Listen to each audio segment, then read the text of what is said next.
अभी मैं तो डॉक्यूमेंट दे रहा हूँ ना, मैं तो डॉक्यूमेंट दे रहा हूँ ना, इससे बड़ा और क्या होगा।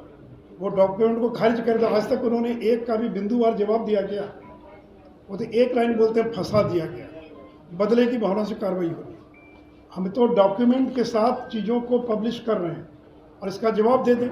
एक ही बात का जवाब दे दें कि एके इन्फोसिस्टम प्राइवेट लिमिटेड के वो मालिक कैसे बन गए, उसके शेयर धारक कैसे हो गए, इतनी बड़ी संपत्ति के मालिक कैसे हो गए, और रेलवे में जिसको नौकरी मिली उसने क्यों अपनी जमीन बेच दिया इस कंपनी को औने पौने दाम पर। इसी बात का जवाब दे दें। आपने कहा कि मामला ये जो आप बोल रहे हैं तो पुराना 2017 का मामला था, दोनों में क्या डिफरेंस क्या है? मतलब नहीं, अंतर ये है कि हम तो कोई जांच एजेंसी नहीं है ना। हमको तो जो कागज मिला, सूत्र मिले आपसे, उनसे हमने उसको एक्सपोज किया। अब तो जांच एजेंसी का काम है कि उसकी गहराई में जाकर प्रमाण देना। भी कोई हत्या हो गई मान लीजिए तो प्रमाण चाहिए ना। आपने देखा होगा अलग बात है, लेकिन आप जब तक गवाह नहीं बनिएगा तब तक तो उसको सजा नहीं होगी। तो हमने तो कुछ कागज एक्सपोज किया, कुछ कागज दिया। जांच एजेंसियों का काम है उसके आधार पर तफसील से जांच करना, उसको प्रमाणित करना, सबूत इकट्ठा करना। हमने तो एक मामला दिया, सीबीआई के पास दर्जनों मामले मिल गए और किन किन लोगों ने जमीन बेचा ये तो वही बता पाएंगे। तो जांच एजेंसियों का काम है कि और गहराई से जांच करके और प्रमाण इकट्ठा करना, ताकि कोर्ट में उस गुनाह को जो है और साबित किया जा सके। तो हमने तो कल एक दो मामला दिया था, लेकिन अब तो सीबीआई ने उसमें दर्जनों मामले पा लिए।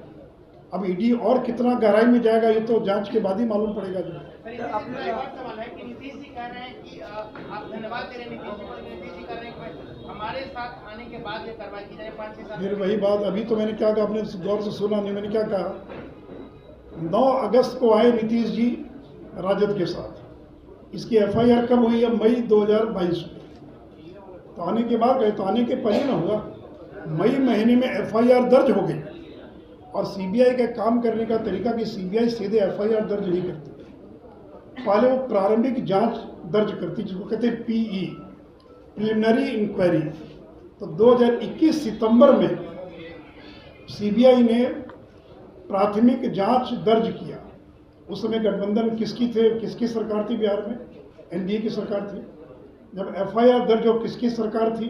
एनडीए की सरकार थी। तो महागठबंधन से क्या मतलब है? और लालू यादव पर तो 30 साल से जांच हो रही है। चाहे मनमोहन सिंह थे प्रधानमंत्री या कोई हो प्रधानमंत्री, जांच तो कभी रुकी नहीं। इसलिए कहना कि बीजेपी की सरकार आई तब जांच तेज हो गई, ये तो कहना गलत होगा। आप ही ने दिया, अब आप छोड़कर चले गए, आप पक्ष में खड़े हो गए, अलग बात है, लेकिन जांच एजेंसी तो अपना काम कर रही है ना। इन्फोसिस्टम को, और एके इन्फोसिस्टम ने अभी तक कुल मिलाकर 21 भूखंड, मेरे पास अगर कोई चाहेंगे तो एक एक डिटेल एक भूखंड का, तो 21 भूखंड जो है 221 डिसमिल जमीन। शहर के अंदर 221 डिसमिल जमीन का मतलब क्या होता है आप समझ सकते हैं। तो दानापुर, महुआ बाग, पानापुर, ये जो पूरा इलाका जो अब शहरी क्षेत्र में परिणत हो गया है, वहाँ पर ये सारी की सारी ज़मीन है। और जो, इसलिए मैं कहता हूँ, बिना बिजनेस किए हुए, बिना नौकरी किए हुए अरबों खरबों के मालिक बन गए। और आज बिहार का सबसे बड़ा जमींदार लालू प्रसाद यादव का परिवार बिहार के अंदर है, जिनके पास 121 से ज़्यादा भूखंड के मालिक हैं, पूरा का पूरा परिवार। इसलिए मित्रों, मुझे लगा कि ये जो एके इन्फोसिस्टम प्राइवेट लिमिटेड, जिसके मालिक बन गए और जिसका मुख्यालय D1088 न्यू फ्रेंड्स कॉलोनी है, जहाँ यहाँ रहते हैं, जहाँ पूछताछ करने के लिए ईडी गई थी, सीबीआई नहीं गई थी, ईडी गई थी। सीबीआई का मामला तो 25 तारीख को पूछताछ के लिए इनको बुलाया गया, लेकिन ये ईडी से जुड़ा मामला है और ईडी भी इस मामले की जांच कर रही है। और इससे मैं ललन जी को और नीतीश जी को धन्यवाद देना चाहूँगा कि आप लोगों के कारण जो है बिहार के अंदर भ्रष्टाचार के इतने बड़े मामले का खुलासा हुआ है। ये बात अलग है कि आज आप बदल गए, आज आप भ्रष्टाचारियों के साथ समझौता कर लिया, बगल में खड़े हो गए, लेकिन ये सारा का सारा सूत्रपात जो है ये ललन जी और नीतीश कुमार का ही किया हुआ है। तो मित्रों, इस एक मामले के बारे में अगर कुछ पूछना हो